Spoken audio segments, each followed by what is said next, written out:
Working on blaster stuff.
Just working on blaster stuff.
Just working on breacher stuff right now.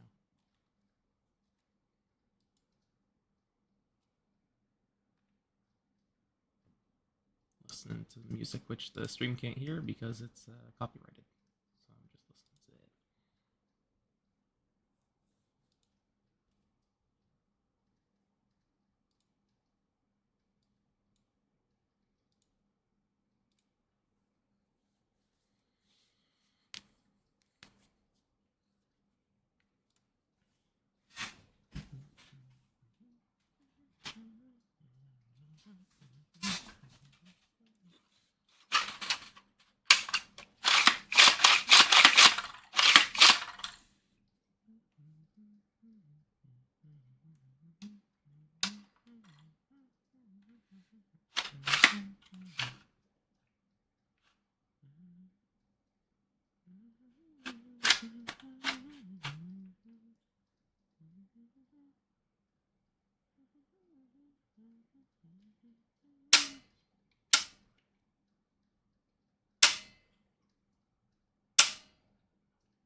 Good morning, Shrimp Father.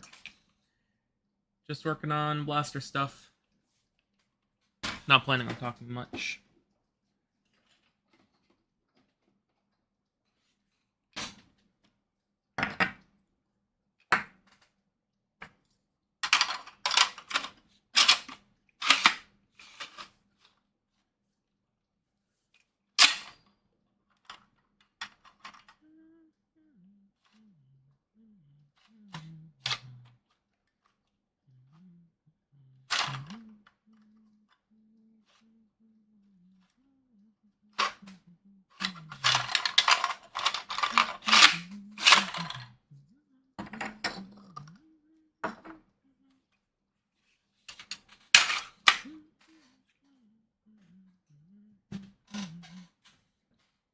Hello.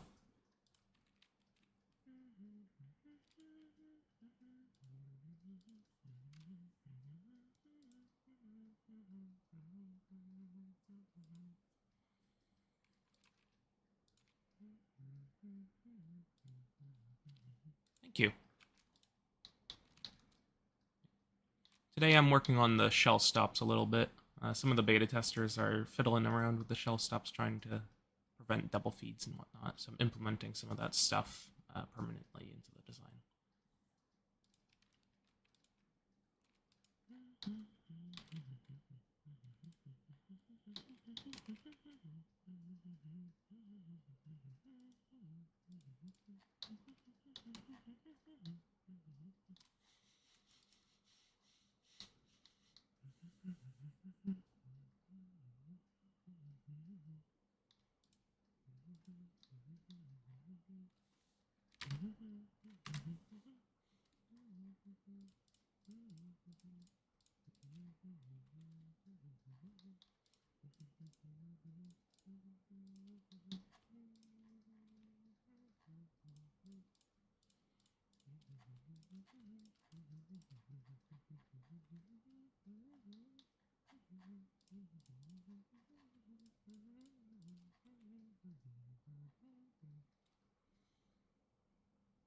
Sharp 92 at Walmart, really?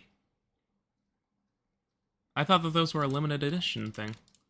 I wanted to get one of those. I wanted to, like, put an XBZ tank in one or something, or make it Fire Mega XL. I love vintage blasters. But I did not want to pay, like, $50 or whatever it was for the Sharp 92.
Really? I'll have to stop by Walmart sometime. I didn't know that they made it to store shelves. I thought that they were an online-only exclusive.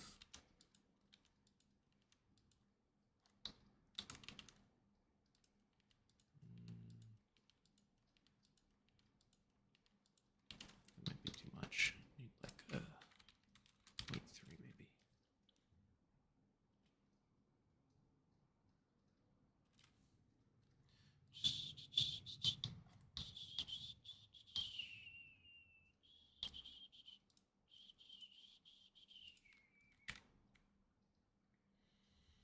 This is a bad idea. Why am I filleting this? That doesn't need to be filleted at all. Unless I do like a, I don't know, like that. And I can give that a 1 fillet. Probably. Yeah, that works. But first I should do these ones. What was I doing here? 0.5? Yeah, it looks about right. That don't look great down there. Oop.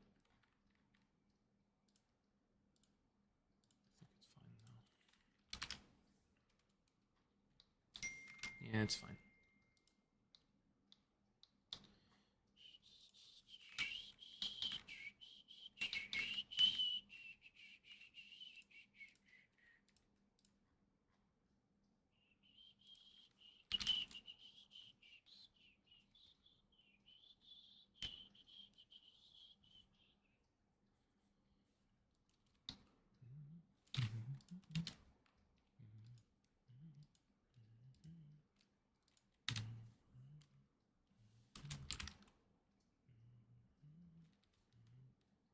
Maybe I need to do the 1 fillet first before those 0.5s. That's probably the issue here.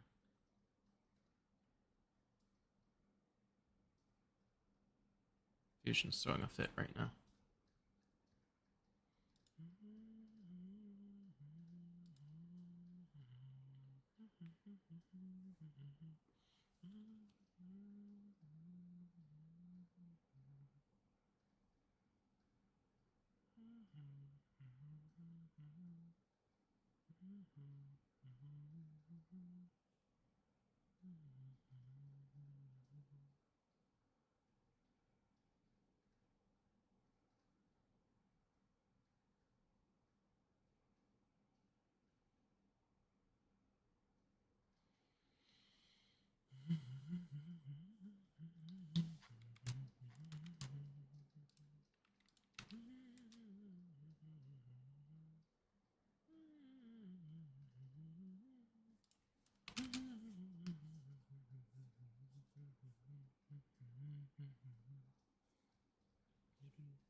So I'm just listening to music, doing some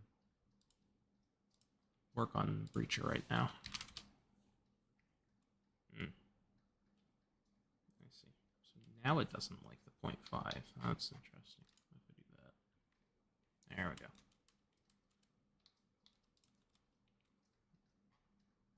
Interesting.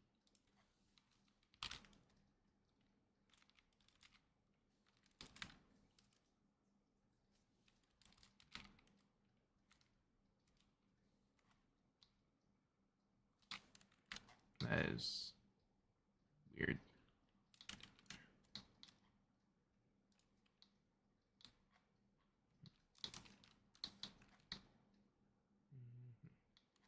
Should be fine.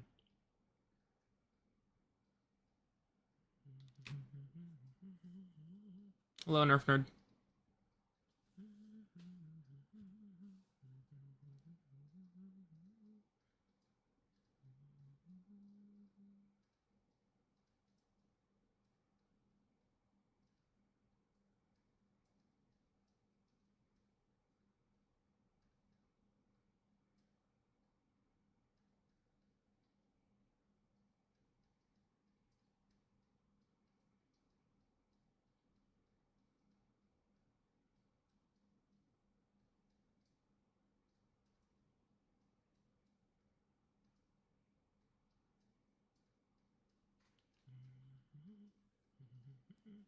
Pretty good here, Nerf Nerd.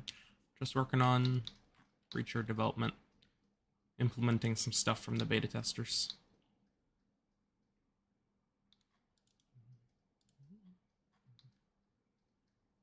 Listen to music.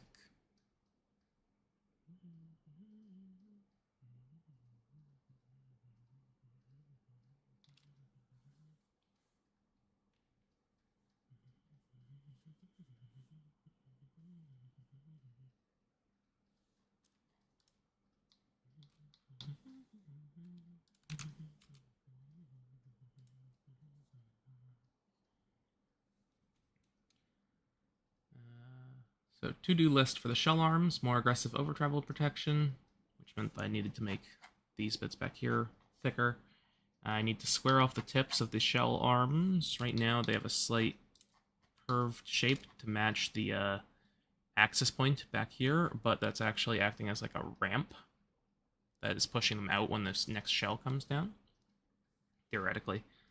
And I already updated this shell stop to use a stronger spring right here. I made this hole slightly wider so I can use the bigger spring that I use for this up here already. That's a shell I use for these, which are slightly larger than the rest of them.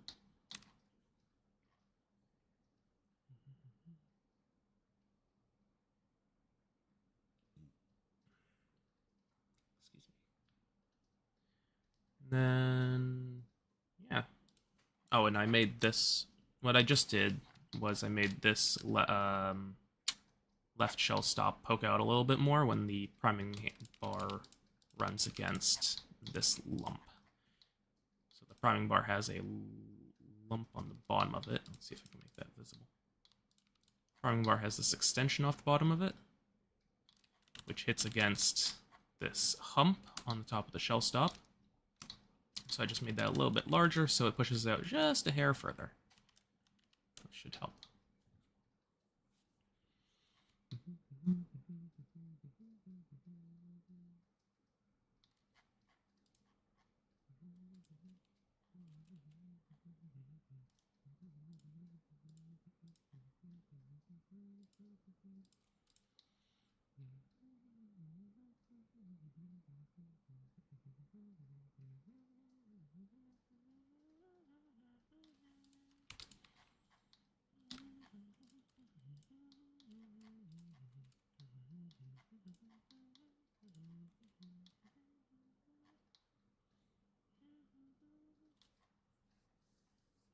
I need to change that shape anyway, so I shouldn't have worked on this fillet actually, because I'm going to be deleting it anyway. Oh well.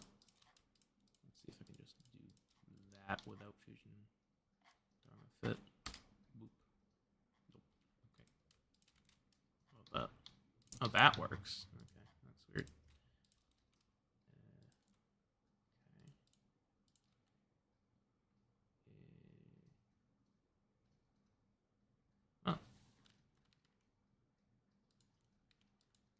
Fine.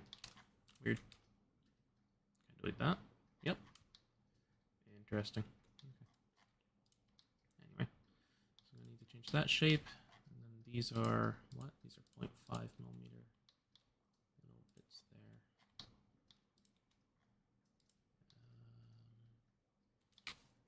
I'll fix those bits after.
Something like that.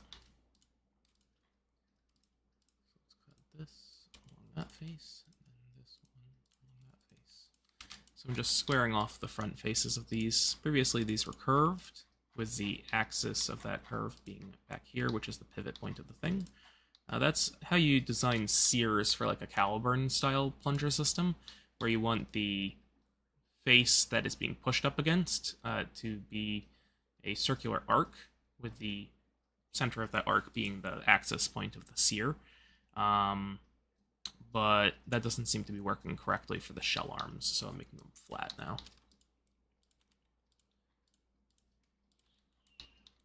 And I'm not too concerned about there being weird little design errors like that on these shell arms, because I designed these kind of willy-nilly, just off the top of my head, going, hey, how would I make a shell stop for a tube magazine work? So I didn't really look at reference for these, I just kind of figured it out through trial and error.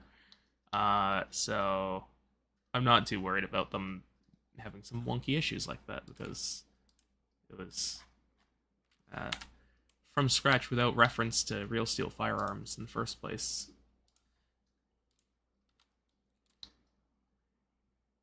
Ooh, that's cutting it close there. That's fine. Cool.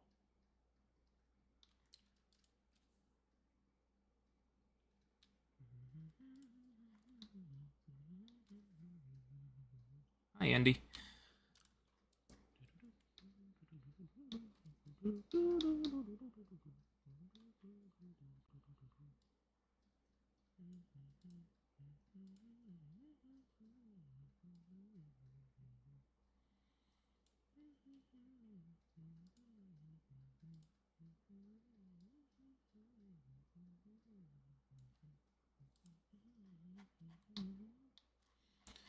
So now that the front of these shell stops are squared off, that should help a little bit with some funky shell issues. Now I need to bring back in the old ones and make sure that I've got the front angle here correct, which I actually want to do after I add the fillets here, or chamfer down here. So that's a 0.5, and then this is 1.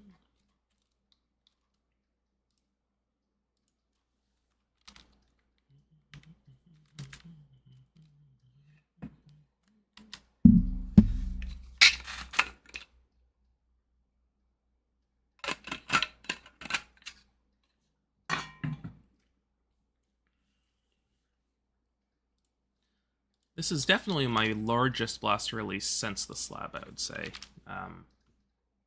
BCal 610. Yep. People seem very excited for this, and that's the sort of excitement I haven't really seen since I was working on the slab which is exciting to see.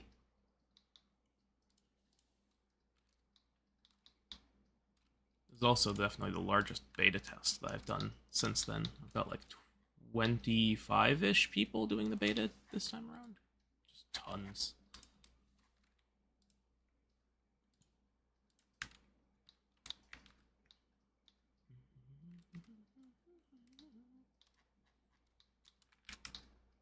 I think that shape there is fine. Does it look fine when I show it in context of rest of the thing? Yeah, it seems fine to me. Oh wait, that's the old one. That's the new one. Yeah, it's barely noticeable. I think it's fine.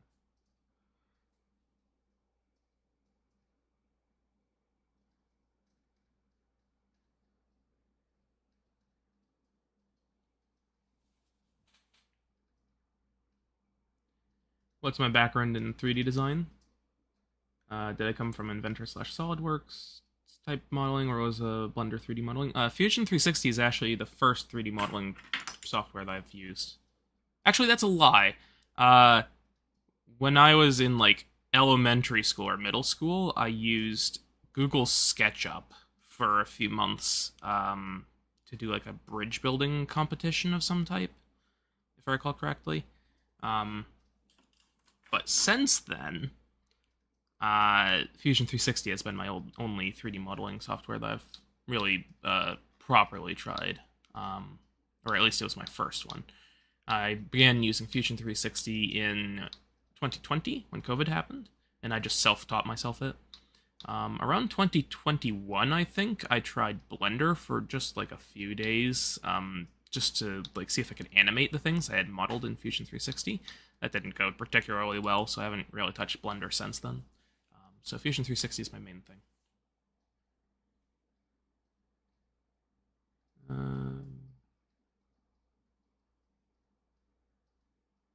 I agree. Vesic, a modern Supermax recreation from Nerf or from Hasbro would have been amazing, but I doubt that they would have done that because Supermax wasn't originally their IP.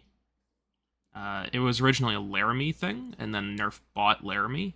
So I don't think that like the big heads at Nerf really have like that gut connection to Supermax because it's not a thing that they originally did. Do you plan on returning to the Super Sledge? I had planned to do it as of like a year ago, but nowadays there's a bunch of like break action silly shell blasters that are coming out, or that are being worked on at least, that seem really good. So I'm not really sure if I'm going to do the Super Sledge thing. Like I could, and I could probably make it work well, but I'm not sure if I really want to because the new break action style things are pretty compact and they look good and they've got like a nice form factor and stuff like that. Not sure. Blah blah blah blah blah. Yeah. Okay. So we've got that bit filleted. Now we need to do this bit like that. And then it was just 0.5 millimeter fillet on the tip of these. So let's do that. And then this edge here needs to be filleted especially. But first I need to check if this is roughly correct. Okay, so it actually ends up being a little bit pokier.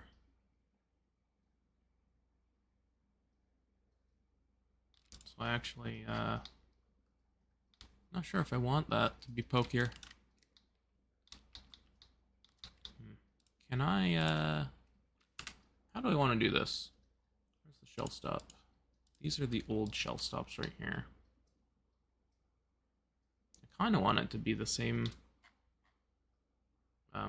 distance from the middle that gets chopped off at.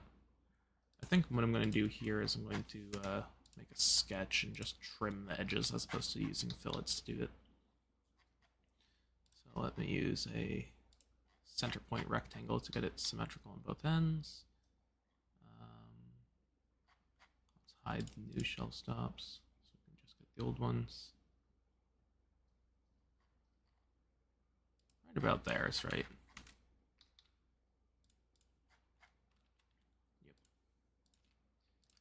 new ones. Trim it using that. I can get rid of just the tips. Looks a little bit weird, but I think that'll work.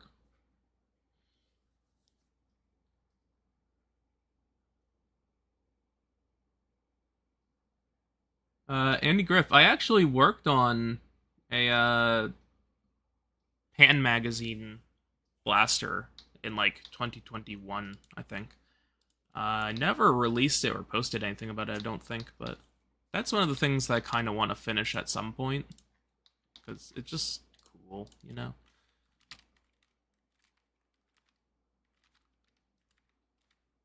I think a 0.5mm fillet there. Oh, it didn't work on that. There we go. That doesn't work over there, but it does work over here. That's wonky. Okay, let's do 0.5. That's fine.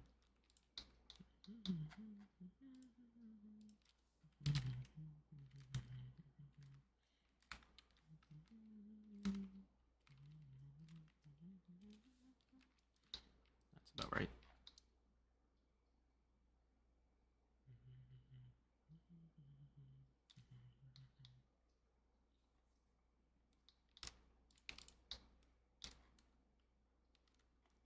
Oh, it's because they're squared off tips. Because these have that like slight curve to them. These are squared off tips. I don't know. Maybe that'll work out. We'll try it out.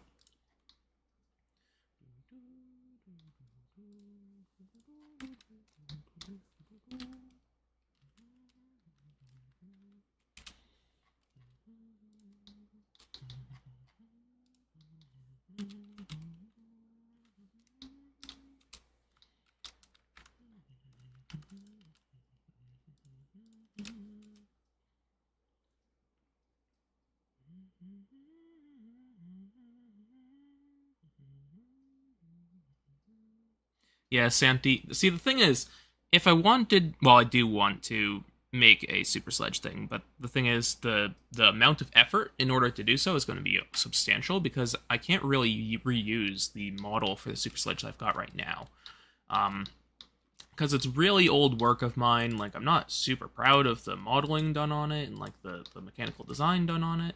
So if I were to make a new super sledge, I would end up like redrawing it from scratch. And that's going to be a big process. So I just don't really know when I'm going to do it or if I'm going to do it, because it's going to be a big old pain in the butt. Is this right? I need to get this to be a vaguely okay angle. 0.5, 0.75. Okay, that's fine.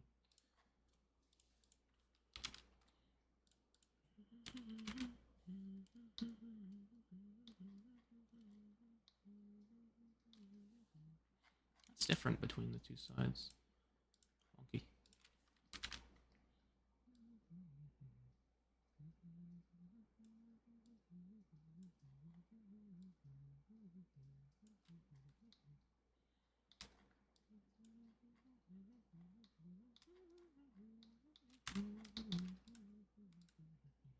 Tell how high that is. It's right about there.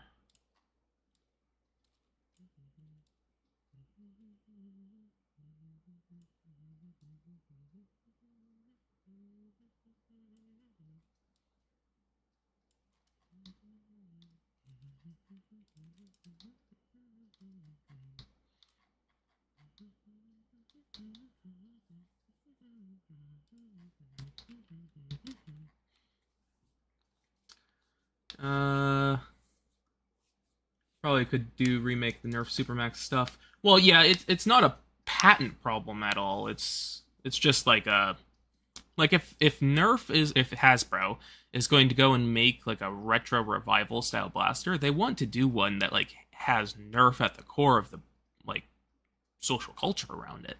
Whereas with like Laramie, Supermax stuff, like it's not really completely Nerf's thing. Like they legally own it. It's not a legal issue. It's just like a do they feel like doing something that someone else came up with if they're going to go through all the trouble of remaking a classic blaster in a modern style?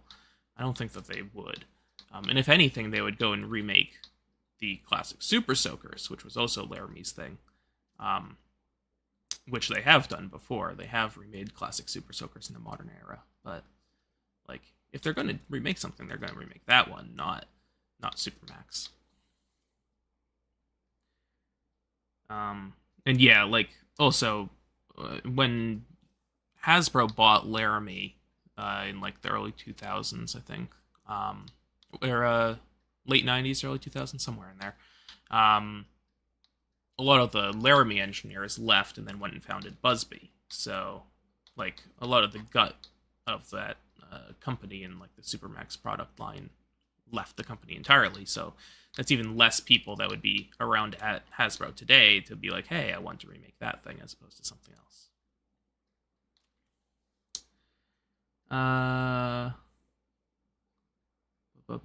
Do I have a Discord? I don't have a public Discord. I have like a private Discord channel that I just put crap into for like beta testing and just chatting with other designers. But I don't have a public one. I just don't want to like deal with managing one, like all the people in it, and I don't want to deal with like moderating it.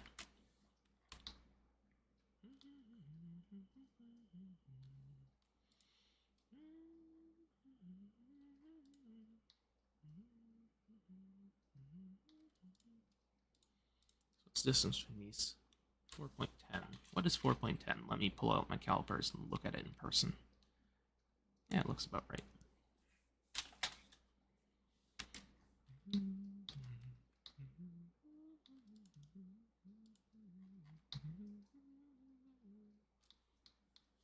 I think it might be nice to like extend, like move the magazine tube that direction so I can have more space between this rearmost shell stop here and this one, or this frontmost shell stop and this one. Like move this that way once I move the tube that way. But then I would need to muck with the follower and like all that stuff, and it's just like a big old change. So I don't really want to do that unless it's necessary, unless it's like required.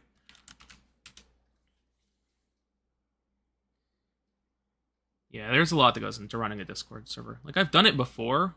I've moderated a ton of Discord servers and a ton of subreddits on Reddit. But it's just a pain, and people don't really, you know,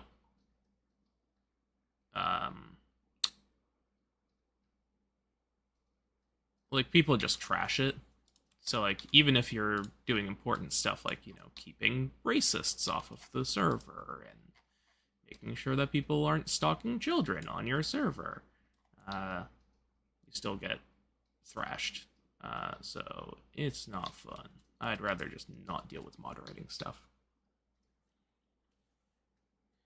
Kenner bought Tonka in 1987, then Hasbro bought Kenner in 1991. Hasbro bought Laramie in 1995, and he made the Super Soakers under Nerf brand in 2002. Yeah, that sounds about right. Yep. I love Supermax and Laramie stuff. I'm a huge collector of Supermax blasters. I've got pretty much all of them. The only one I'm missing is the very, very rare, like 1 of 10 variants of like the Supermax 1500, but the missile shooting one, not the one that Nerf made. Like the Supermax ball blaster I don't have, the Supermax motorized ball blaster I don't have. I don't have the like rocket launcher Supermax things, or like little foot powered rockets. Or I guess those were Air Master, which is roughly the same. And I don't have the Supermax 5000 Extreme, which is the green one. And I don't have the yellow and purple Supermax 500. But pretty much everything else I've got. Oh, and I don't have a SuperTech pistol. But I do have the SuperTech 5000, or I guess SuperTech 9000, which is a Supermax 5000 reskinned. I have all of the Small Soldiers Supermax blasters, and then I have all of the normal Supermax blasters, both Nerf-owned Laramie and Laramie Laramie. It's like the Supermax 1000, 2000, 3000, 3000 Nerf version, 1500 Nerf version. Yeah, bunch of stuff. That's why I made the Silly Max 1400. It's because I love Supermax. It's so good. So I decided to make my own, and I used a Titan tank for it. Nowadays, since I'm into like HPA to an extent, I've been like chipping away at making a Supermax inspired HPA blaster, but I just haven't really figured out exactly where I want to go with that design, like aesthetics wise and whatnot. Wonder if you could design this blaster so it had slam fire. So you could slam fire breacher is what we're talking about, this thing. You could add slamfire to it, but I don't really want to because slamfire just causes tons of issues on any blaster, and I imagine that would add way more issues to this blaster. Because like if you're slamming it back and forth a lot while you're firing it, I can only imagine that the shells in the chamber or in the breaching area are going to be like jumbling around and like tumbling around and getting jammed and stuff. I can't imagine that it's going to be healthy for the functional mechanics of the blaster. And also, like, slam firing with a K25 is not practical. And, like, you can put a 788 in Breacher and it would work, but, like, I don't know. Alright, so I've added pointy bits to that. Yeah, this is essentially the list that I'm working off of right here. Like, I've got bits from the beta testers, like, all up in here. This is the list that I've been working off of. So I got more aggressive over travel protection on just the left arm. I need to add it to the right arm. Squared off the tips of the shell stops. I made this spring hole larger so it can fit a bigger spring. I made this lump larger so it pushes out the left shell stop just barely. Yeah.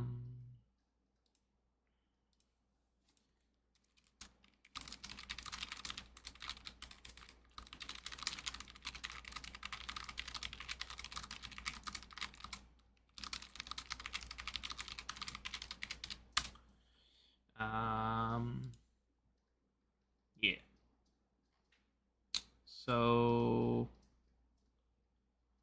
thread a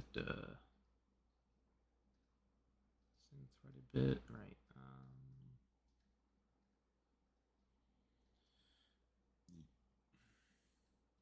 See you later, Andy. Pro grade rough kit, 2x6 half dart. Yeah, that'd be cool. The thing is, with like making a smart AR blaster, that sounds hellish. But you could probably do it with like a toggle switch, like prime and fire, and it shoots like 2 darts, and then you just switch it over with like a manual knob or something to redirect the airflow. You could add like a little lever to the top of the priming arm, which automatically flips that little switch, as opposed to using smart AR specifically to do it. Busby did stuff like that to get around the smart AR patent. I feel like this sort of thing would be easy to make as a dual revolver. What, Breacher? Oh, sorry. The rough cut. Yes. Yeah, you could do like a double barrel per chamber revolver for a rough cut style thing. That would work fine. I sort of did that on my Mega XL rifle prototype from a long time ago, which I'm not planning on finishing, because I made Battle Axe, which essentially does the same stuff but better. But yeah. What was I doing? Oh, right. I need to do the right shell stop over travel protection.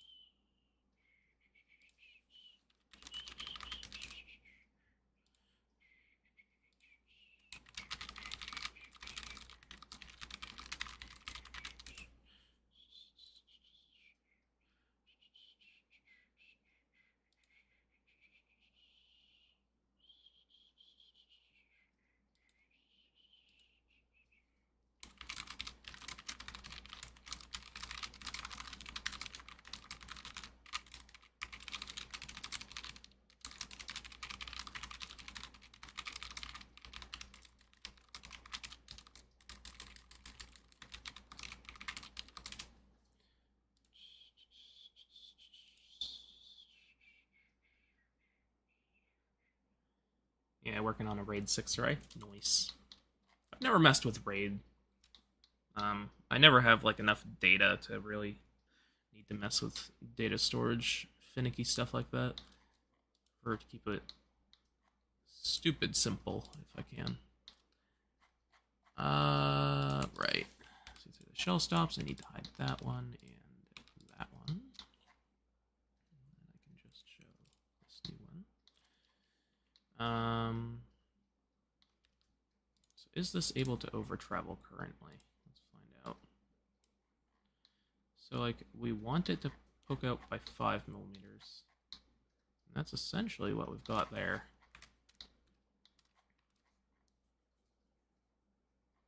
Not sure how much more that needs to be messed with.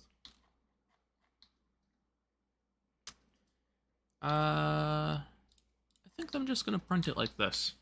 We'll see how that works out.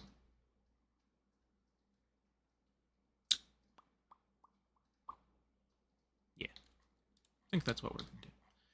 But first I need to modify this piece back here, which I need to change the heat set insert location on for this pivot for the lifter. Is this an M3 by 40 and M3 by 50? That's by 50. What's the Breacher hardware kit say? Breacher.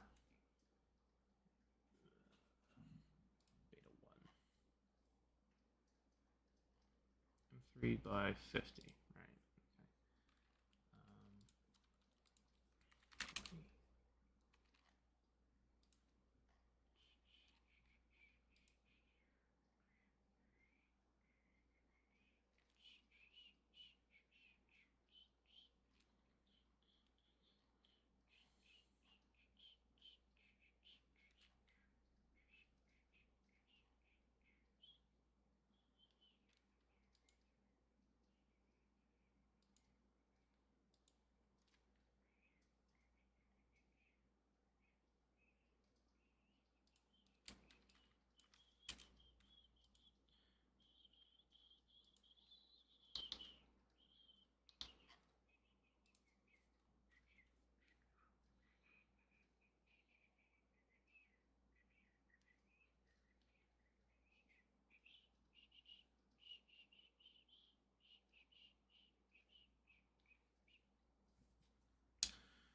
Right.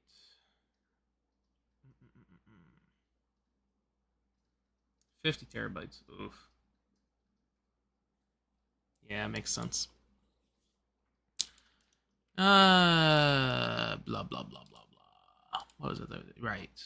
I need to switch up how this is installed. So what I'm going to do is I'm just going to boop through that. And then that should, oh, actually I should undo that. And then I should do it like this. And then I can isolate just that. Show just the heat set insert I need. Then I can blast that like that. Not sure why there's that little bit there. Show point 3.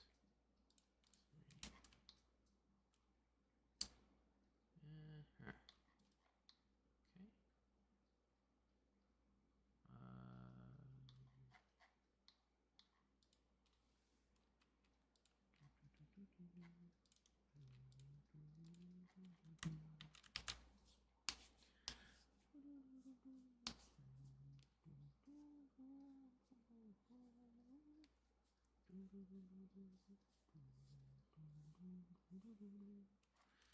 Breacher is my most complex blaster that I've ever made to date. So, lots of little fiddly bits to work on.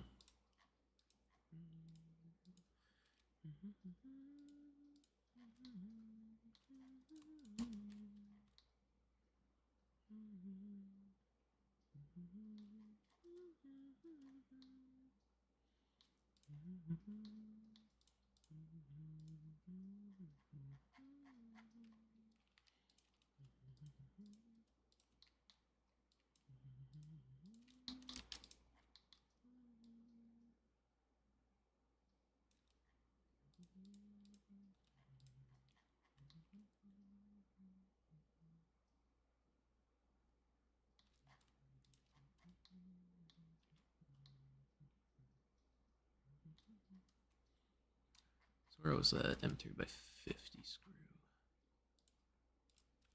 Yes. So does that bottom out against that now? Yes.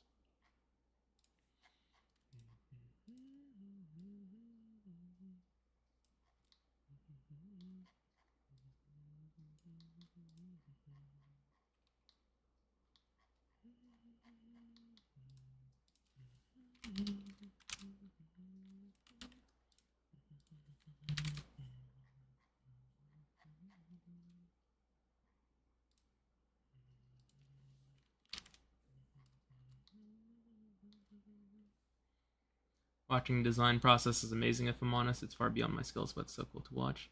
I'm glad that you like it. That's why I started doing these live streams. It's like, I'm going to be doing the work anyway, so I might as well document it so people can try and glean some information or entertainment or anything out of it. So, yeah, glad that you like it.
Just want to move that piece and the heat set. There we go. I think right about there should be fine. Don't want to have that thicker outer edge of the heat set into like this area here, because it'll just bubble up the plastic and then make it hit into the priming stuff.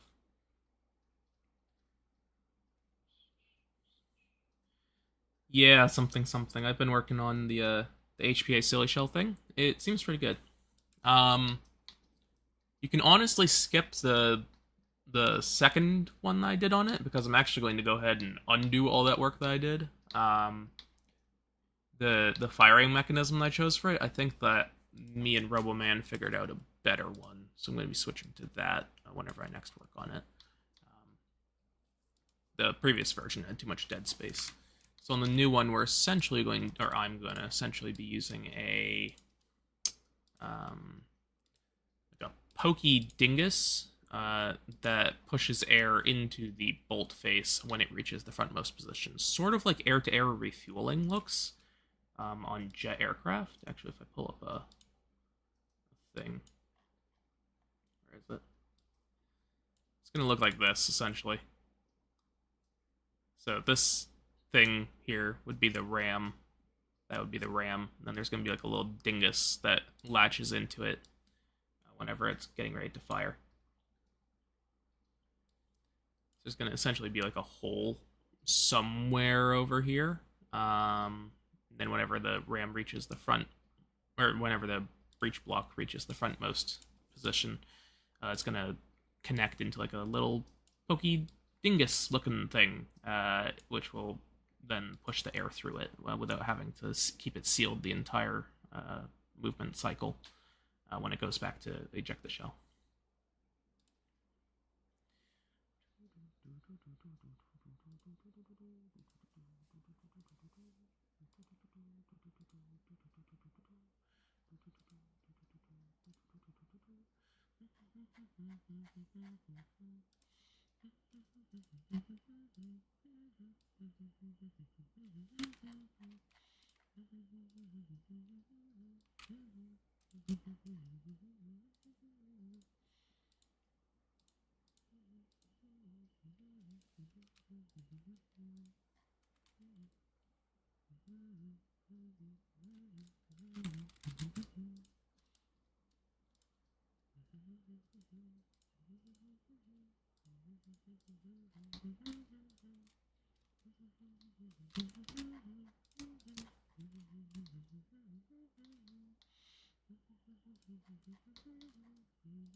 That should be a better position for the heat set insert.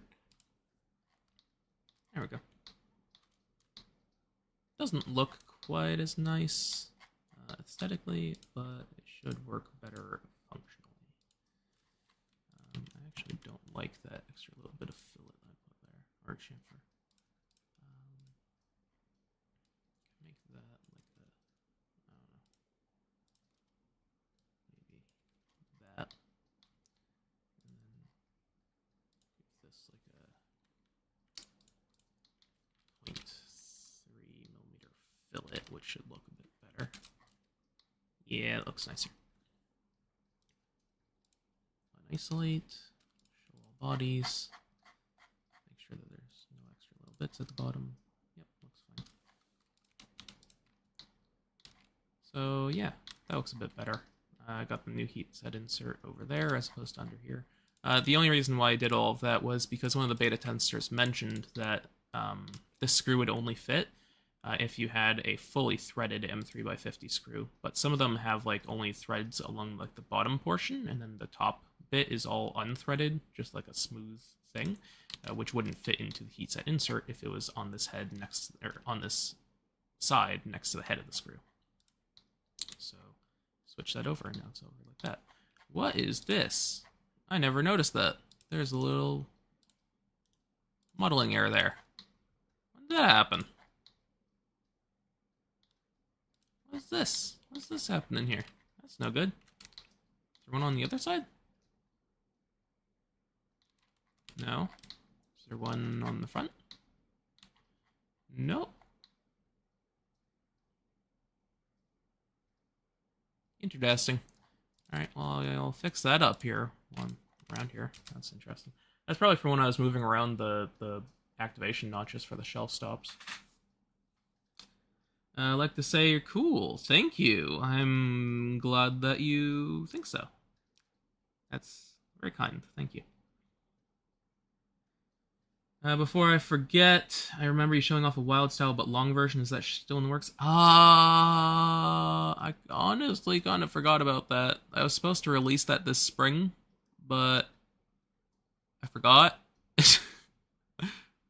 Huh.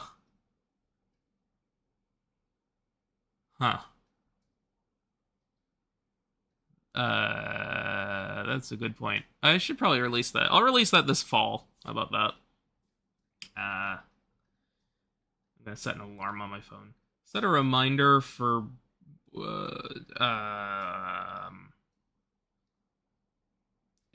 you completely caught me off guard with that. That's a really good point. I need to set a reminder for after the Breacher release rush is going to be happening. So like sometime in late September, probably. I'll set a reminder for September 25th, labeled "Get the Blockbuster Wild Style but Longer ready for release." Okay, I added "Get the Blockbuster."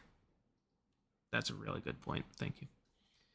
Oh, and that name for it, Blockbuster, I haven't quite decided yet if that's what I'm going to go with. I have it named. I have it like rough mocked up as that name, Blockbuster. because it's both the blockbuster bomb, so it's because it's more powerful than normal wild style, but also blockbuster is like the name of a style of graffiti, and wild style was named after a style of graffiti. Um, so blockbuster is like a bigger piece of graffiti. It's also a bigger bomb, and it's wild style. So it's like, yeah, yeah. So this weird little modeling error, did this print in this most recent prototype, or is this an older modeling error? Like, is this here in the physical thing I have in my hand? That weird little lip? I mean, I don't see it here physically, so I don't know. That's wonky, though. Very odd. I need to figure out the best position for that. Like, is that what's the distance here to here? 0.9. What's the distance here to here? 0.9. Okay. So if I just extended this edge up, it would be bad. Yeah, it would be 0.675. Okay, so I need to burp. I need to bring this down like that. Just double check that. Yeah, it seems fine. Okay. Cool. I wonder how long that's been an issue. But it's fixed now. Okay. So we've got the new heat set insert location on that side. We've got this side fixed up. That seems good to me. This should have a bigger fillet. There we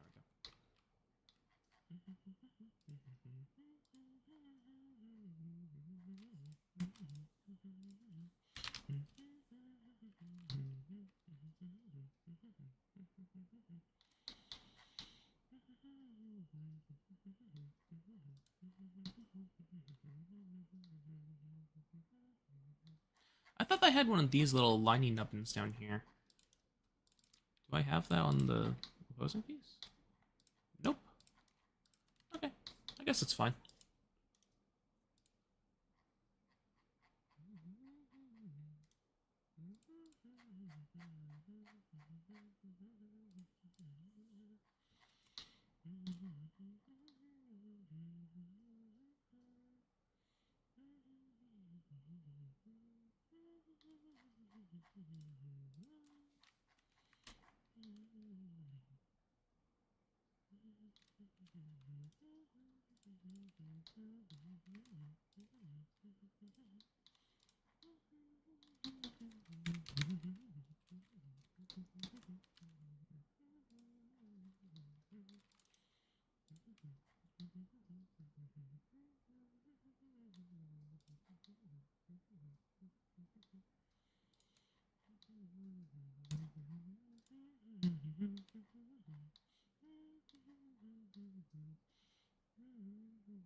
Wow, lots of messages. Yes, I'm cool. Wild style. Any chance of doing a double barrel version of the wild style but larger? Probably not. The booster does a pretty good job at that, and I don't see any reason to do it as well. Like, I don't generally do a blaster design unless no one else has done something similar, or if I believe that I can do it better than what currently exists. And the booster seems to do double barrel silly shells pretty well from what I've seen. Looks like that has a little error, but it's too small. It could be just a printing issue. No. It was weird. So I got that fixed up. Okay. I need to get these printing. So shell stop right, and then it's 7/17/2025.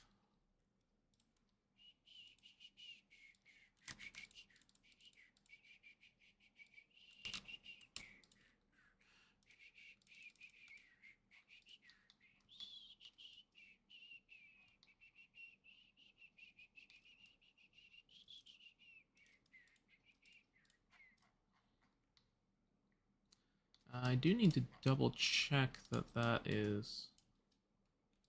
Whoa, my music started playing. My music started playing something that I did not add to the playlist. Ugh. Go back. Roll it back, back. There we go, that's a bit better. What was I doing? Right, I need to make that back nubbin the same between both of them.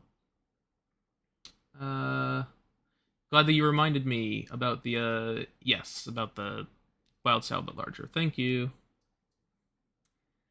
Is there a good community source for hardware? Out of Darts and Silver Fox Industries do hardware. That's where I usually get all of mine from. If it's something that they don't carry, I usually buy it from McMaster Car. McMaster Car is a little bit more expensive than like Amazon or whatever for some stuff, but it gets here faster, and McMaster Car has a way larger inventory of stuff that you can generally like assume is high quality. Whereas on Amazon, sometimes you'll get wonky things that aren't necessarily correct, and it will cost more on Amazon if you're trying to do like large quantities of stuff.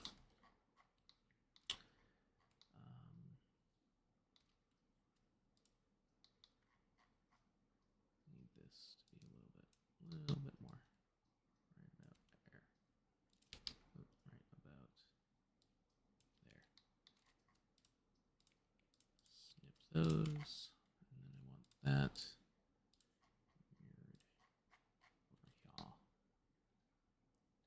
Yep. So now I can see that I want this to be like that long. But instead of doing that, I can just get rid of the old one.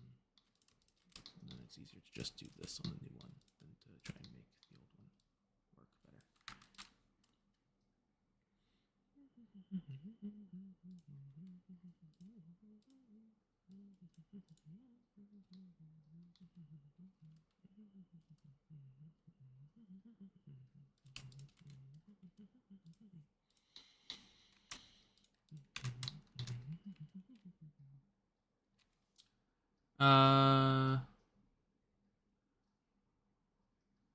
Yeah, McMaster has tubes. That's where I buy tubes. But they'll sell you tubes in large quantity. Like, if you want a piece of plunger tube, just a piece of plunger tube, get it from like Out of Darts or Silver Fox, because if you order it from McMaster Car, you're going to end up with like 8 feet of plunger tube. Which is great for me because I need 8 feet of plunger tube, so I can cut it up as need be for hardware experiments. But I highly doubt that you need 8 feet of plunger tube. So, yeah. Just keep that in mind when doing McMaster. That won't quite work.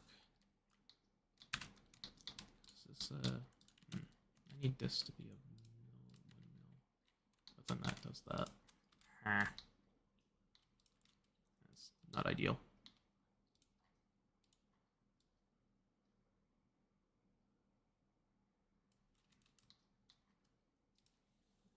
Does that work? No.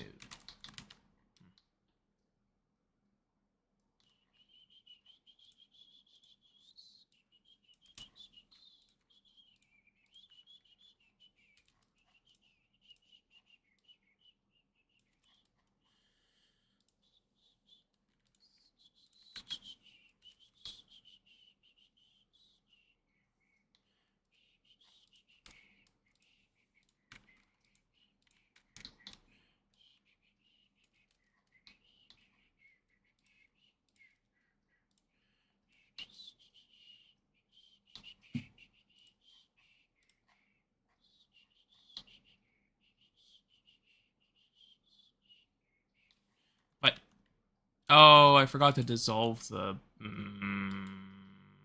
I forgot to dissolve the mirror before I did all the editing. That's fine. I'll just undo it and then redo it. Dissolve that mirror so it doesn't change the other one. combine that with that before I get started. Okay. Wow. That's fine. No big deal. I remember what I did.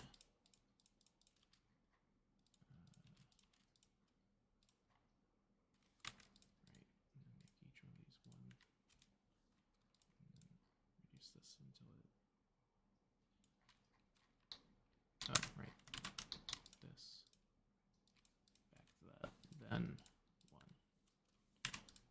So extend it out. Or extend it back.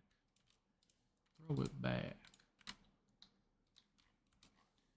And then until that line there is barely visible. Then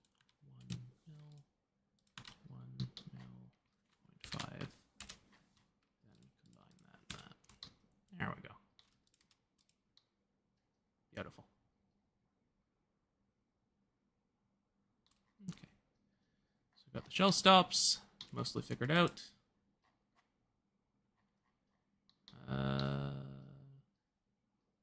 Yeah. So now they've got front flat faces.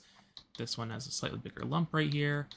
The backs have been fiddled with. This is a wider hole for a bigger spring. Change the tip geometry of these thingies, so they should work a little bit better. Yeah. Seems good to me. Let's try it out. Oh, not full face. Nicely. And then we've got the new ejection port back, so I should actually rename that with this. There we go.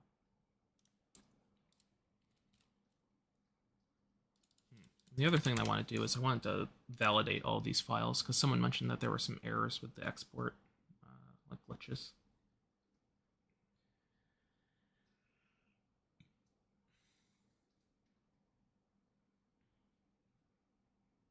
Good to know something about the music.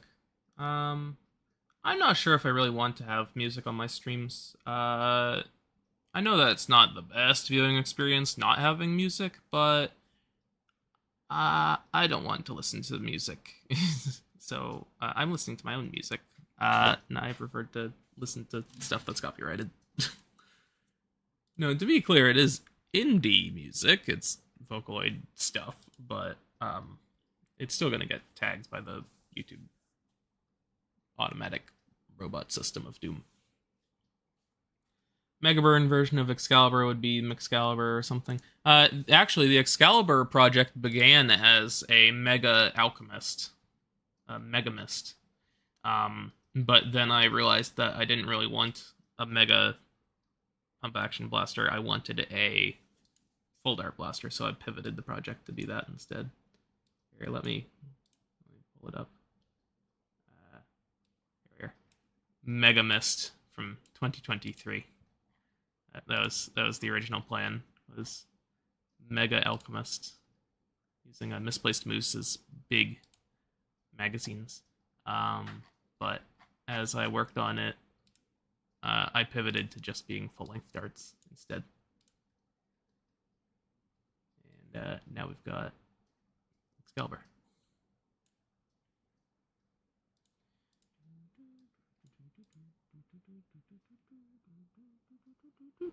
Yeah, deep lore. Have you the Silly Butts iceberg explained? Right. It's the nope, not that. Not that. Where's the thing I'm looking for? This? Nope, that's not it. Where's the meme I'm looking for? I have a meme somewhere. Ah, here it is. Oh, yeah, here.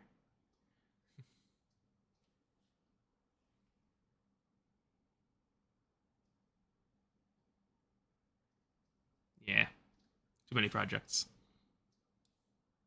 That's old, too. That's from 2023. I have way more now.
Spamf but Mega, yeah.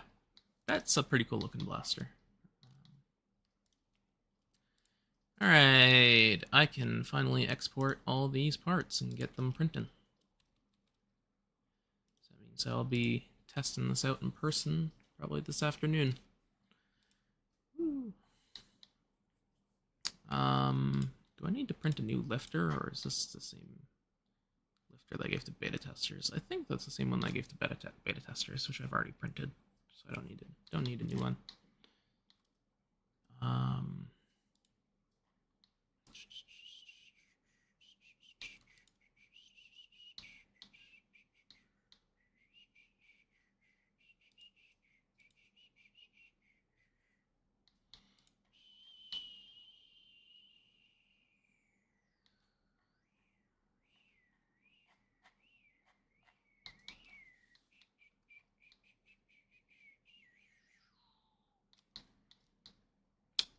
Yeah,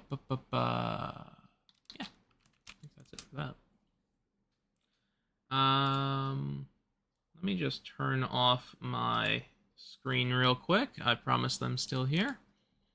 I'm just going to load up my Bamboo Studio slicing stuff and get this sliced real quick off stream.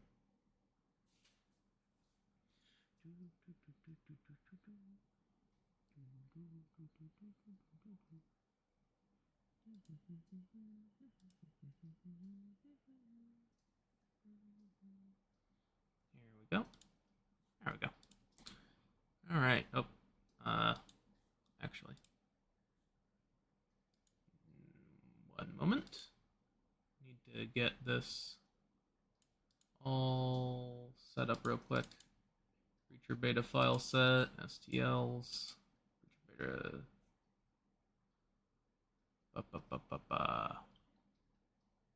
Oh god. Chunky file. Alright. And then downloads. I need to replace this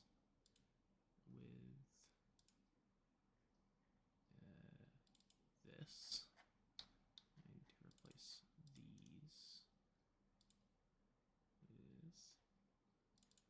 with these. Replace. There we go. I can close that. And ta-da! I'm back. So I got this down here.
this piece in particular, there are supports. So I've got to get the supports set up.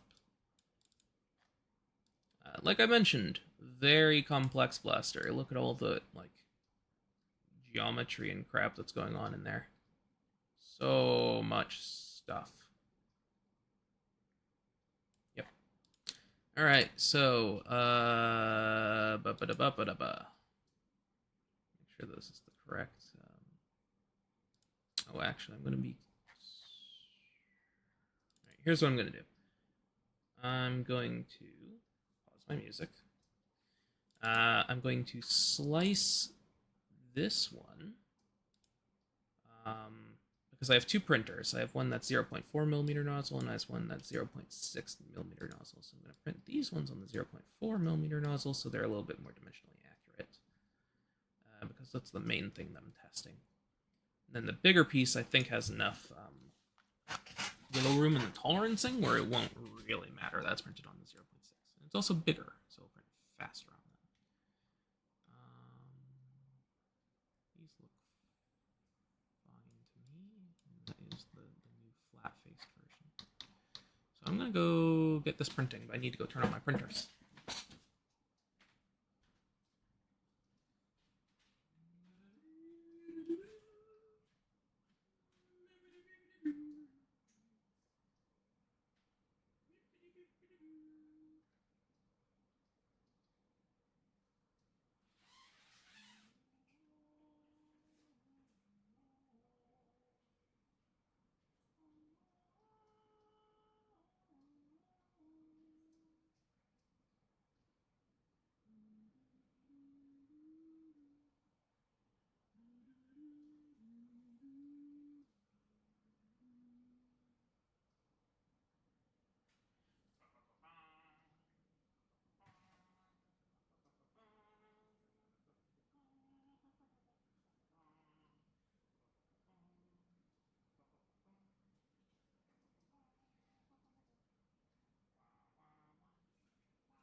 Getting my filament swapped.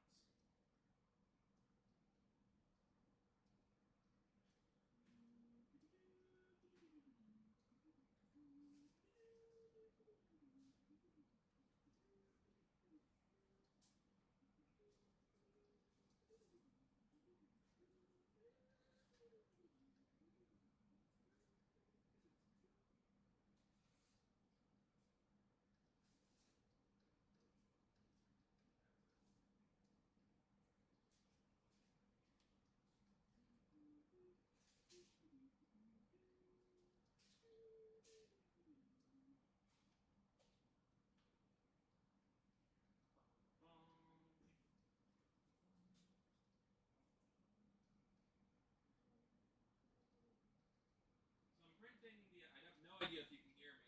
I'm printing the new piece out of purple filament, so I can just use it up.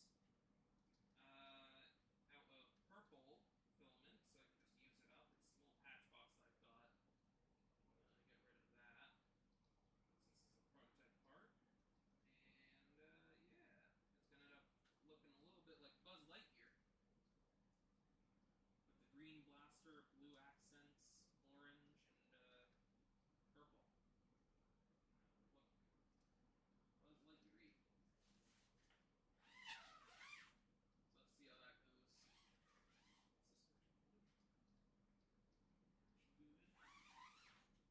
All right, we are ready to rumble. Let's get ready to rumble. All right. So like I said, I have no idea if you could hear me across the room. I'm going to be printing the bigger piece in some old purple Hatchbox PLA that I've got, just to use it up. It's going to end up making the prototype blaster look a bit like Buzz Lightyear. With that lime green, purple, and blue, and orange. It's going to be funky.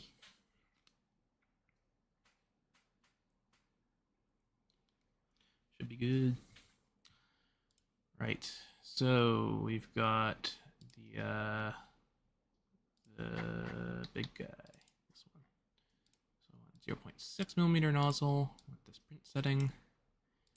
And I can't remember if I needed to paint on supports for all of this or if it was fine with automatic generated supports. I think I painted the supports. Yeah, because the automatic generated ones did something I didn't like. If I set that back to tree auto. What about the automatic supports did I not like?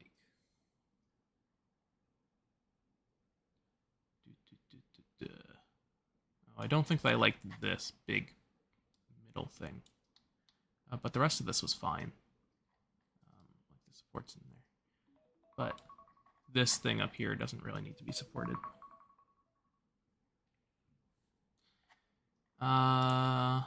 So let's put that back to... Actually, you know what? That's fine. I'm going to just print it like this. Because I assume that not everybody's going to be painting on the supports in just these spots. So I might as well test to see like if this causes any issues or something like that for any reason. Also, it's only like 8 grams of filament, so whatever.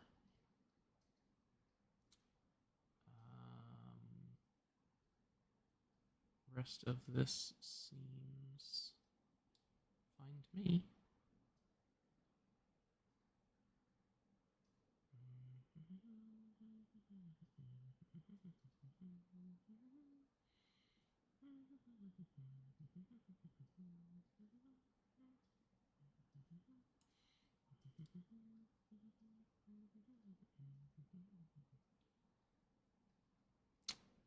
Yep.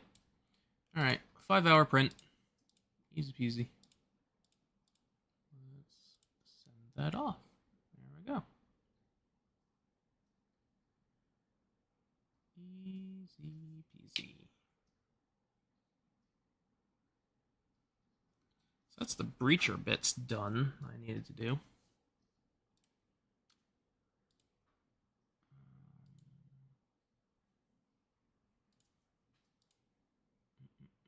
Let's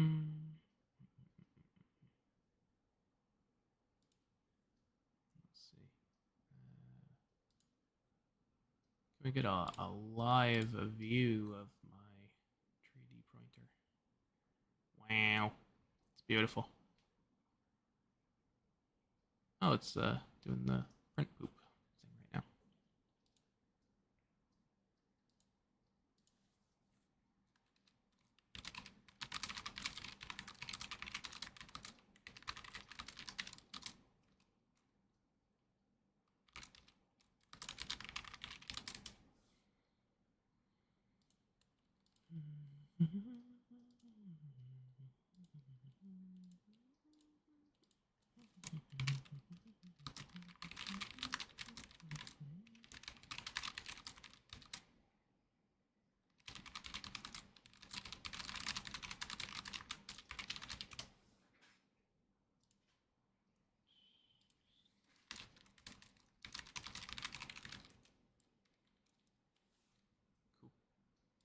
All right.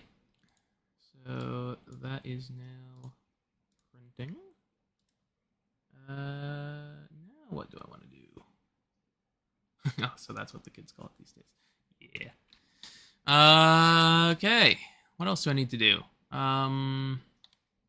Let's check the breacher to-do list that I've got on my second monitor. So I flattened off the shell face. I've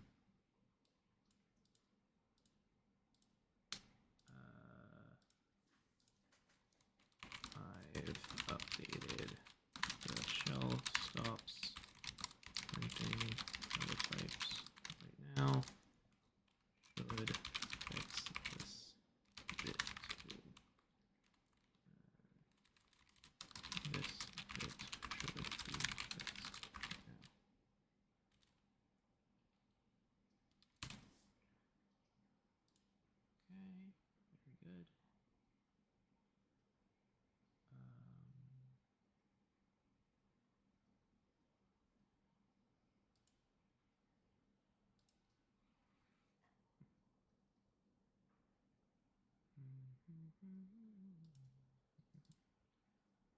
let's do that.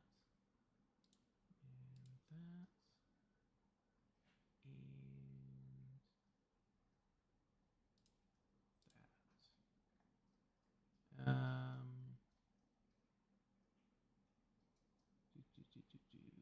What else do I want to do?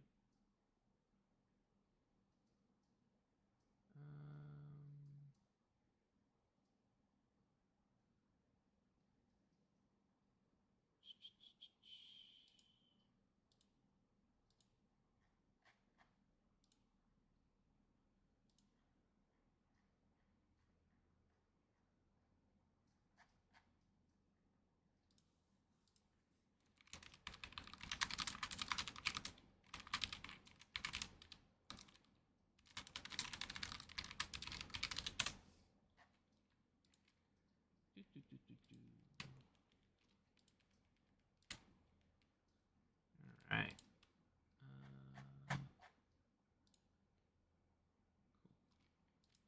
What else do I need to do? So I need to verify the parts of this. That's still on my to-do list. I need to make this window here a little bit larger so it's easier to see inside the chamber. That's a shell right there.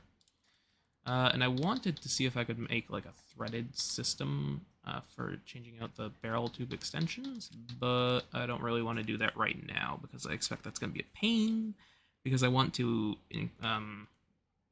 install custom thread into Fusion 360, which I assume is going to be a bit of a pain in the butt.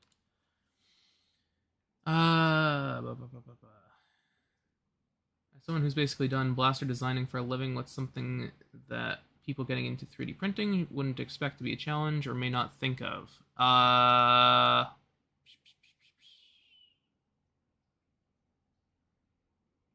Yes, I agree. Do not buy a cheap printer. Well, I should say, do not buy an extremely cheap printer. Like, an Ender 3 is serviceable. You can make it work, but you're going to be spending so much time like fixing it and having to upgrade it to get basic features and stuff like that. Like, the Ender 3 is just sort of outdated now. At this point, I would just go and buy like a cheaper Bamboo Lab printer because that's just going to be amazing and work right out of the box in my experience. So yeah, do that. Other than that, try to keep your filament dry. Like once you take it, like even in a box, it can soak up moisture. But other than that, like once you take it out of the weird plastic wrap that the filament comes in, I would put it in like a not Tupperware, but like a plastic tub. And I have like a plastic tub that has like a foam seal around the outside edge where the bin lid clips on. And then like I have silica beads, like the absorbent packet stuff. I just bought like a gallon jug of that crap on Amazon for like 15 or 20 bucks, and I just sprinkle that all along the bottom of the tub. And I put like a piece of paper towel or something on top of that, and I put the filament rolls on top of that. It helps keep it dry enough, in my opinion. But if you make it too dry, like if you use a filament dryer, like an electric filament dryer on it for too long, then it can make it brittle. So I don't even try to use an electric filament dryer. 3D printing is one of those things where, yes, it does pay off to spend money on a quality setup instead of the cheap stuff. To a point. You don't need diamond nozzles for your stuff, but like getting good nozzles for your stuff is fine. Like don't go for the extremely cheap stuff, but you don't need to go for like the extremely expensive stuff either. A lot of the extremely expensive stuff is for stuff that you're really not going to be using yourself. Like you're not going to be printing probably in like carbon fiber nylon all the time. So you don't need a hardened ruby nozzle or a hardened steel nozzle or anything like that. But like if you're going to be printing PLA, just get like a steel nozzle instead of a brass nozzle, stuff like that.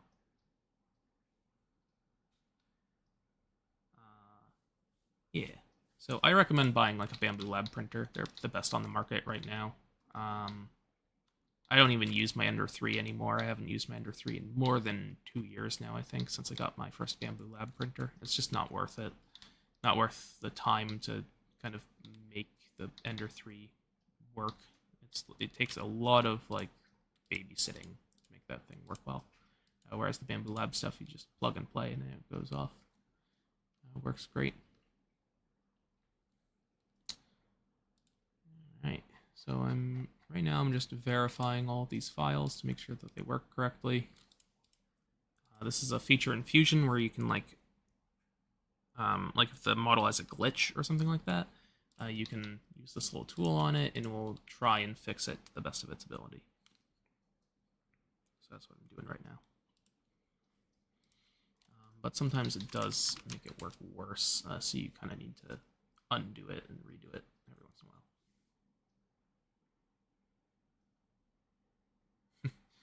while. Yeah, 100 rupee nozzle, exactly. This is my Hope Diamond nozzle. We use only the finest gemstones from British royalty for our 3D printer nozzles around here.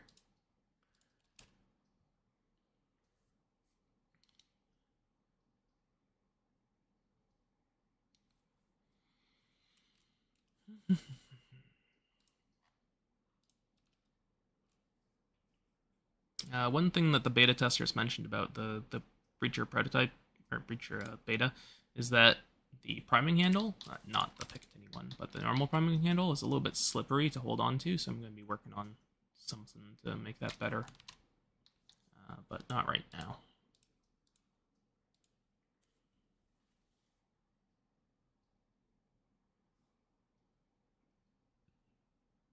Well, even Respawn Blasters, you say that the A1 is still a bed slinger? Yes, but like compared to an Ender 3, it is so much better.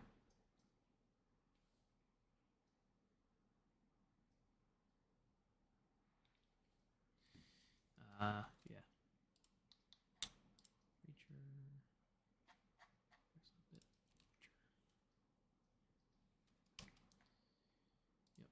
So I'm just verifying these parts, making sure that they don't have like modeling glitches on them. I should do it on these new pieces too. I should have done that as a separate operation. That's a lot of geometry for Fusion to be trying to muck with all at once. Yikes. Chance's boom grip. Yeah, I was thinking of like a shape like that, vaguely similar. Some of the beta testers brought up like photos of actual real steel shotgun grip, and then there's also a handle that Fetaworst made for the Firefly. That seems nice, so I'll probably DM him and ask, "Hey, do you have the step file for that?" And I can just mash that onto this if I decide to do so.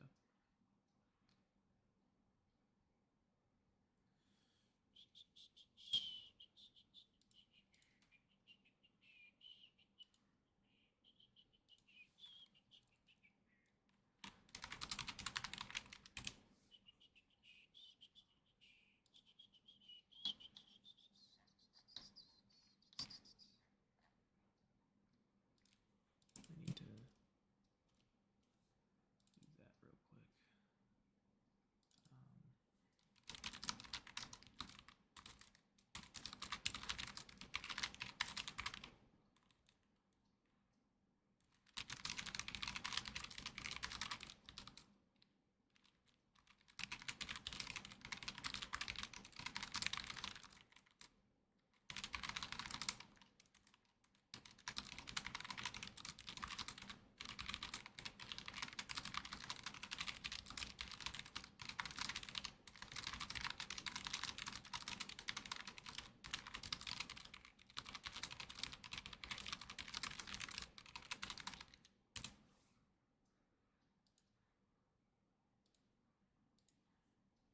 What size scoop is this?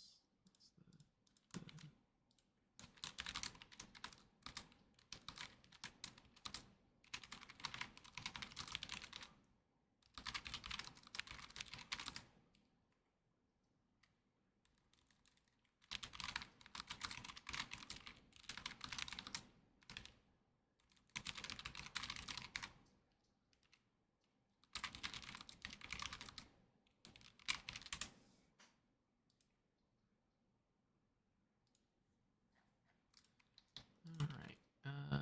did I validate? More validating. Yay.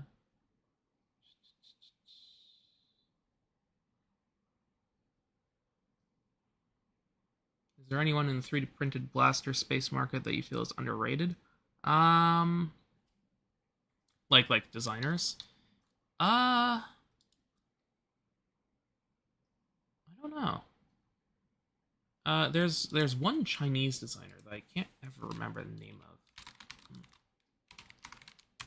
Is it this? This guy.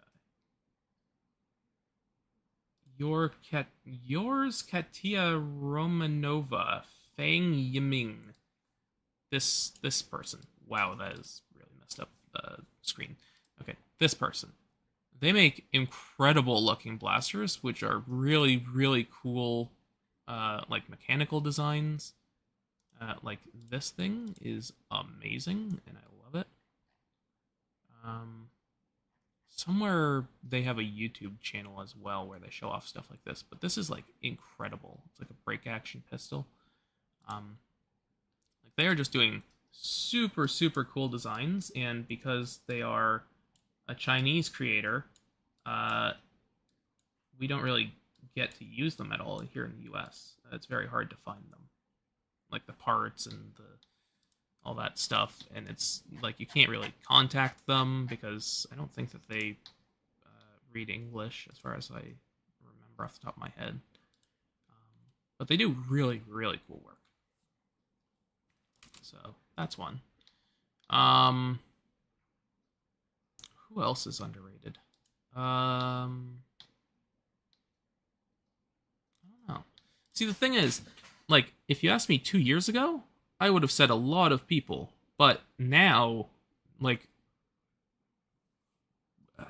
because I've like already said that they were underrated at that point, a bunch of people, I assume, it went and looked at their stuff. And like I shared around their blasters a lot, and I worked with them directly to get their stuff onto shops and stuff because I liked their work. Like I try to lift others up whenever I can.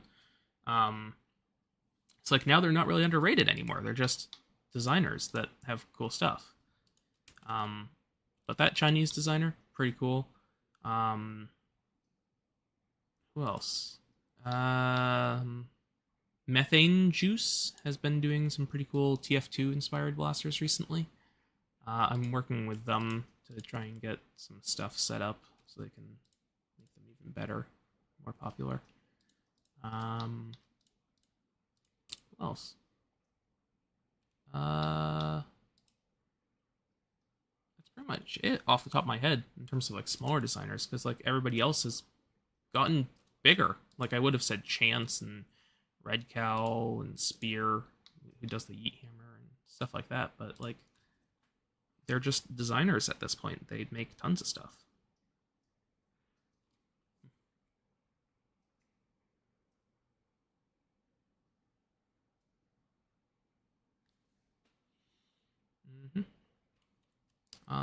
There's a few designers that make cool stuff on Reddit that don't really post around on the Discords. Like people have made hammer primed, I think, Silly Shell Blaster, which was pretty cool, but I don't remember their name off the top of my head.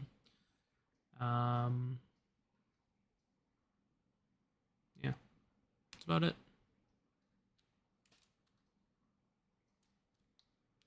All right. So is that all the parts done? Or all the ones that really matter, I should say. Okay, that one got fixed. Let's try this. Can't do the grip because that always throws an error.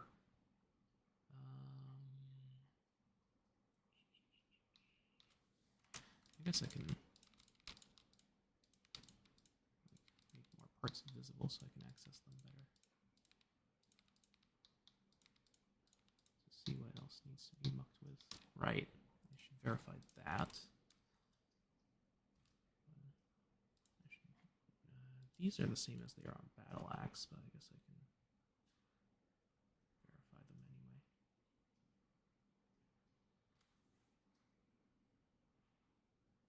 Anyone know what happened to Foam Knight? Foam Knight hasn't uploaded anything online in years at this point. I think that what people said, like as far as I understand it, they just stopped posting stuff and just like dropped offline completely. So, like, I'm not sure if they died and then like their family never told anybody. Like, that's a distinct possibility, but like if that had happened, I assume that they would have in real life, like Nerf friends that would have told people. But yeah, they just don't post anything. I have no idea what happened to Foam Knight, and Hotcoin hasn't heard from them either since that when they dropped off the face of the earth. And Hotcoin had done design work with them before, so no idea what happened to Foam Knight. Made cool stuff for a while and then just disappeared. No idea.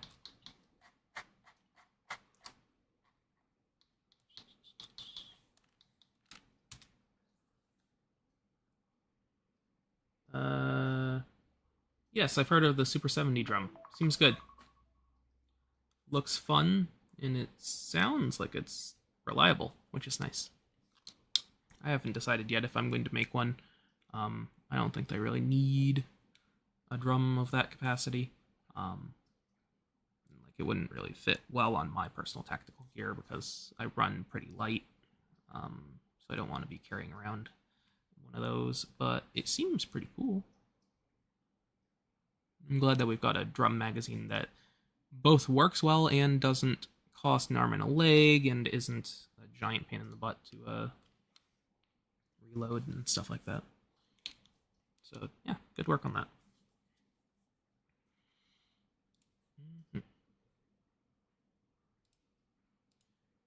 Ba, ba, ba, ba, ba.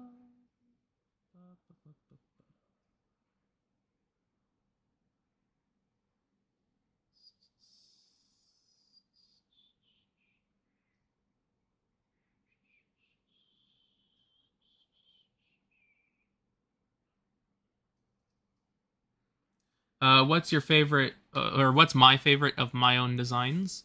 Oh hey, this looks like the front grille of a Jeep. I just noticed. That's goofy. Anyway. Favorite of my own design? It's a good question. Like, it's changed over time as, like, my design quality standards have increased. Like, I look at some of my older stuff, like Cynthia, and I go, I would do a lot differently now if I were to redo that project. And I also don't want to, like, fall into the trap of going, oh, my most recent project is my favorite, because it's just the thing that's freshest on my mind. I think that my most favorite project, like, most favorite blaster project that I've worked on, is probably this Sillymax 1400, the Nerf Titan reskin. Just because I love Supermax, and I was really like at home kind of designing that aesthetically and functionally. That's a pretty darn old project at this point, but man, I love it. And if I could go back and remake some parts of it, I would. Like securing the Titan tank better onto the blaster would be nice, but other than that, it's like really spot on. Really happy with it. So that's going to be my answer. Sillymax 1400. I wish that people would go and make more of them. Go reskin your Titans into Supermax blasters. Yeah. That's also like one of my only Nerf shirts that I wear. Like I have a Redbubble shop and I put the logo for the Sillymax 1400 on a shirt and I wear that a lot just because I love it. I'm going to need to buy a few more of those shirts actually for college. More Sillymax 1400 shirts. I love it so much. I love the Sillymax. Alright, what else was on my to-do list? So I validated all the parts. I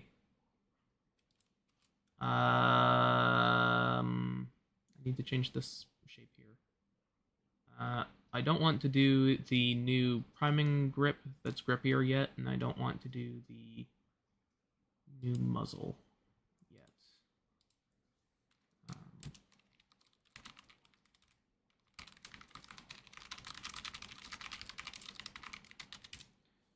I'm not going to do those yet. So I think that the last thing I'm going to do for now is I'm going to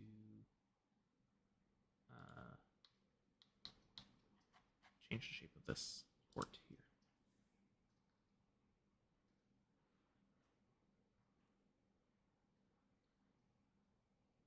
I would if I could find a non-leaky Titan. Yeah, that's the problem these days. Like, you can fix Titans, but over time, they're gonna break down. But honestly, like, if you pump it up super fast and then fire it, it's usually fine. Like, even if it leaks a bit, you don't need to have perfect air seal for a blaster. But, like, if it's leaking around the little pin at the back, you can get, like, a super small O-ring and, like, slip it around that and then, like, glue it in place at the back of the tank so it, like, seals the pin a little bit better. If it's leaking in the front, you can, like, make sure that the valve on the inside of it is lined up correctly. And if it's, like, leaking around the solvent welds of the plastic, you can just use epoxy.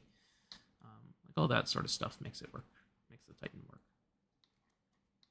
And, you know, you have to keep in mind that Titans are old blasters now. Real old. I have, like, 4 or 5 Titans, like, in my ownership still.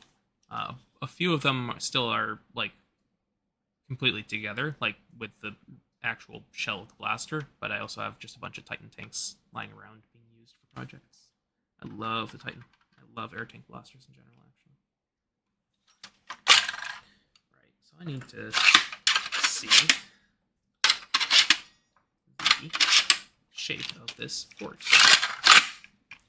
in person. So, yeah.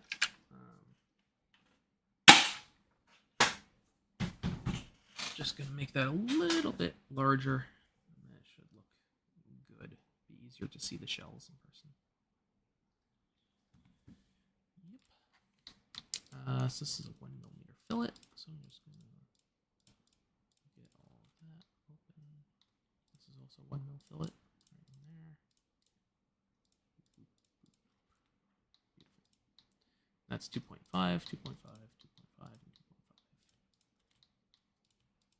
2.5. Oop, it hurt. It. So we've got that shape right there right now. And what I want to do is I just want to have that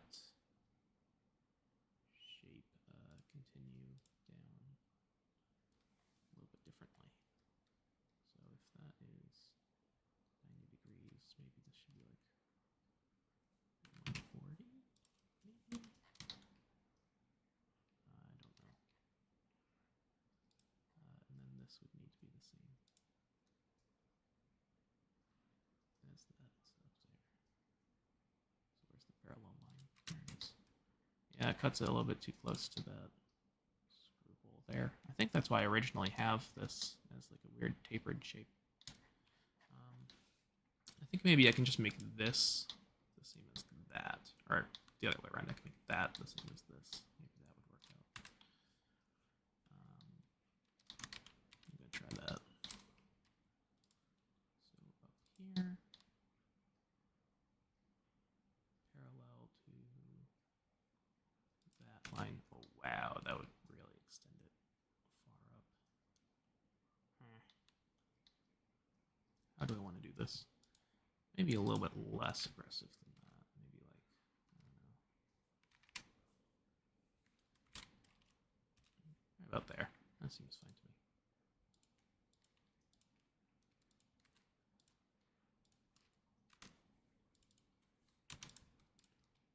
There we go. There we go. So a little bit wider.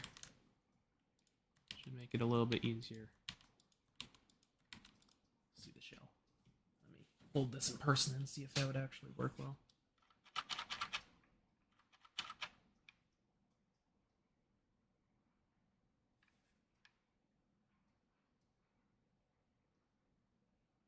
Yeah. I think that that would look fine. I do want to see if I can make that bottom bit open up just a little bit more. Or is that already too close to that? 1 millimeter off of there.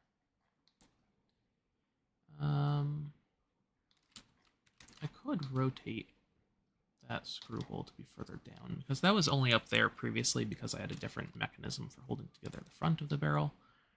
I think that's what I'm going to do. I'm going to get this screw hole here, and I'm just going to pivot it down a bit. So, it needs to be a little bit longer than that, actually. Use that.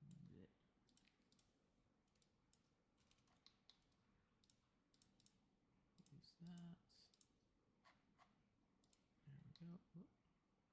Ah. What is that for?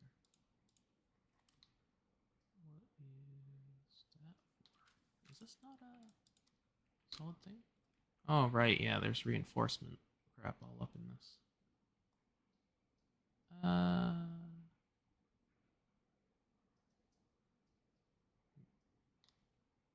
think what I'm going to do is I'm going to get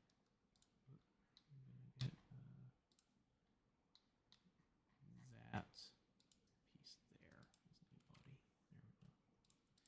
And combine that with that. And then these two things I can just pivot. Like, I don't know.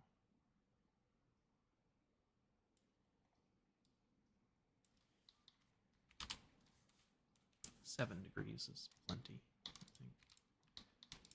So let's get rid of that. This screw hole here is just a screw that acts to help reinforce this bit. Like, the idea is to hold together the layers a bit, since that's where the shells are impacting.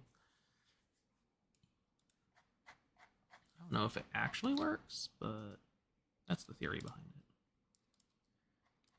Alright, now we've got that. So we need to make this, and then give that 1 millimeter wall. And that can extrude out to here. Component. Join. Yeah. So these little empty bits on the inside just force extra walls to be put there by the printer, to keep the infill loose on the parts where it doesn't need to have extra material, and then add extra material only where it's necessary mechanically.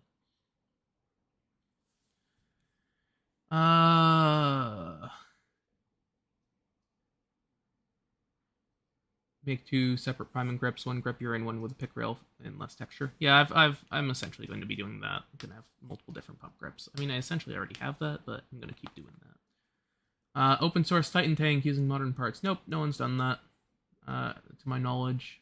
I don't know.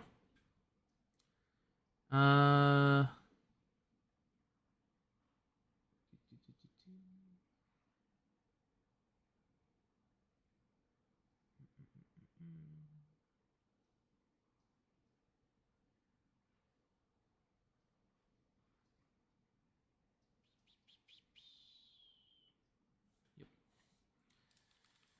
All right. So I want this, and now I can extend that edge down here a little bit. 45 degree.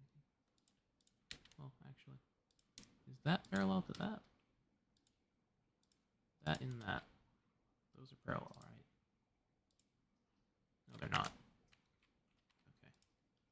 Can I make that and that parallel? Maybe. I think that'll look nice. There we go. Now we just got like a little port sticking in. And maybe I'll make this just a little bit wider. And that still has plenty of space clearance on those bits.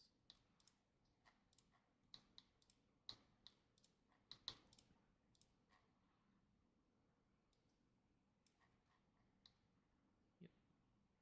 I don't want to do too much because then the shell's going to start like hitting this when it's being chambered, and that could cause issues. But you know, a little bit I think will be fine.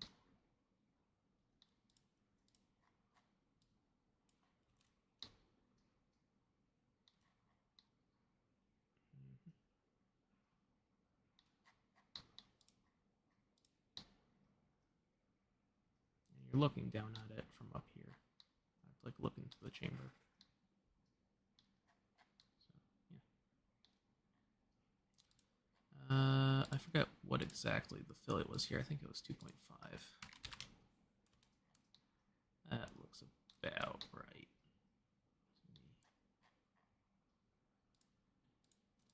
These had a 1 mil fillet there. There we go. New viewing thing. New viewing port shape.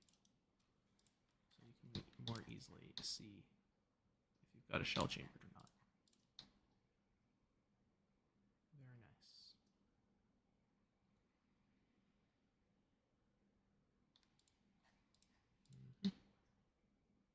Good. So now I've got to name this part. 7, 17, 25.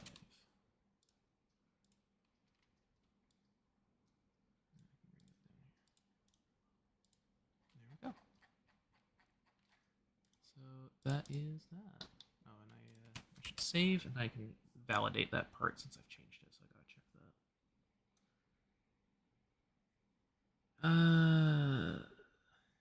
I feel like an HPA Supermax 5000 with the Talon mag at the back of the front part of the blaster would work. Yeah, I tried that. That's one of the things I've been experimenting with aesthetically. Actually, I think I have a channel for it over here. HPA silly max. Yeah. So I tried it with the 1400, or I tried it with the Supermax 5000, and it didn't look quite correct. So then I tried it with the Supermax 500, and it still doesn't look quite right. So I don't know. Been mucking with it, messing around with the aesthetics, just to, I don't know, see if I can make it look adequate. Like messed around with that.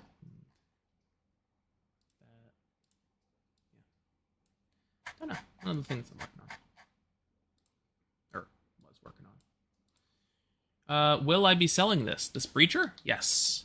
This is going to be publicly released on August 30th of this year.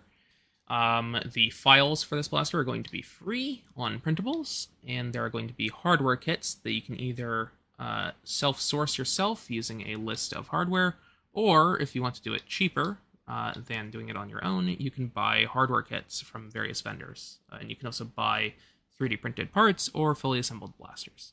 And if you buy from those licensed vendors that I work with, I will get a small royalty from sales on that. So that will go to help support me on this.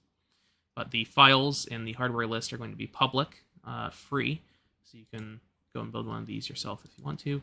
And I also have a Patreon and a Buy Me a Coffee if you want to help support these financially, since I do put out the files and stuff for free.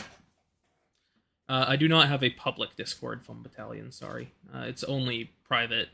I use it for like organizing my thoughts, so I keep it to just me.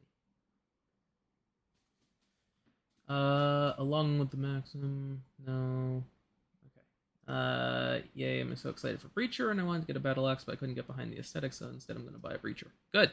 Breacher's good. Is there plans to have a European vendor of the hardware kit for Battle Axe? Or, sorry, for Breacher, for this blaster? I can't remember.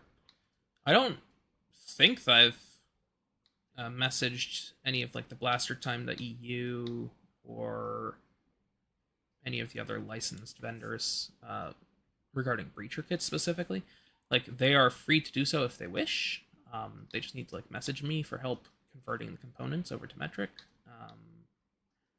But I don't know if they really want to. So it's kind of up to them. If they want to make a Breacher kit for the EU market, they can, but they need to want to do it. Otherwise, the hardware kits are going to be in the US by Silver Fox and Out of Darts, and for Australia, I think I've got 1 or 2 people working on them. And then I have one being worked on in Canada, I believe, like a vendor for Breacher kits in Canada. There's going to be a few more extra vendors in the US doing hardware kits, like Bears Wares is probably going to be doing it. And then I'm expecting AK Blaster Mod to also do hardware kits for Breacher for like the Asia market. But I haven't talked to them specifically regarding that yet. So yeah, that's what we've got going on. Alrighty. I think that we're pretty much done. I don't think there's anything else to work on for now. I've got the prototype breacher parts printing right now. Actually, I can check in on that over here. I've got the parts printing right now, and yeah, worked on the blaster a bit today. Good changes based on beta tester feedback. It's right around lunchtime now, so I'm probably going to go and get some lunch and hang out with my family a little bit. Maybe watch some TV. Yeah. While all these parts print. Oh, how's the big print going? Let's check on this. But yeah, that's pretty much all I've got for the stream today. Thanks for stopping by, and yeah, I think that's pretty much it.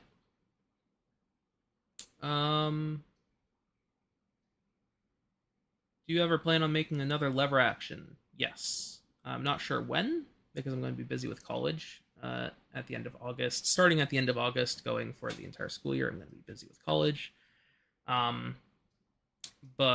I do plan to eventually make a new lever action blaster, like a slab V2 sort of thing.